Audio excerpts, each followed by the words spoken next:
আসসালামু আলাইকুম ভিউয়ার্স, লোনামালা ভয়েসের পক্ষ থেকে সবাইকে স্বাগত জানাচ্ছি। এখন আজকে হচ্ছে শনিবার, ইউকে টাইম বিকাল 6:30।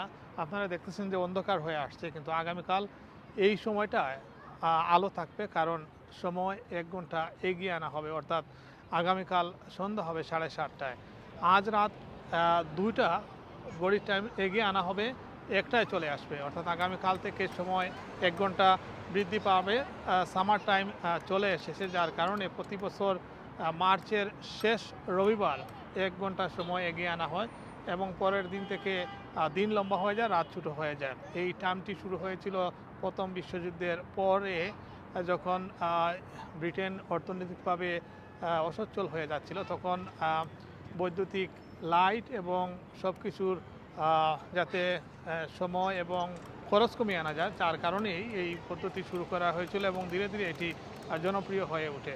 তো আগামীকাল থেকে সময় বৃদ্ধি পাবে, দিনের আলো বৃদ্ধি পাবে। এছাড়া আরও যে কয়েকটি কারণে এটি করা হয়েছে, সেটি হচ্ছে একটি হচ্ছে ব্যবসায়িক কারণে, কারণ দিন লম্বা হলে ব্যবসা ভালো হয়, এবং আরেকটি হচ্ছে বিদ্যুৎ সাশ্রয় হয়। দিন লম্বা হলে লাইট কম জ্বলে, বিদ্যুৎ সাশ্রয় হয়। সব কিছু মিলিয়ে সামার টাইম চলে এসেছে এবং আবারও অক্টোবরের শেষের রবিবার সময় আবার আগের জায়গায় ফিরে আসবে। তো সবাইকে ধন্যবাদ। আগামীকালকে আপনারা সময় দেখে বের হবেন, কারণ 1 ঘন্টা সময় কমে, দিন 1 ঘন্টা বাড়বে এবং রাত 1 ঘন্টা কমবে।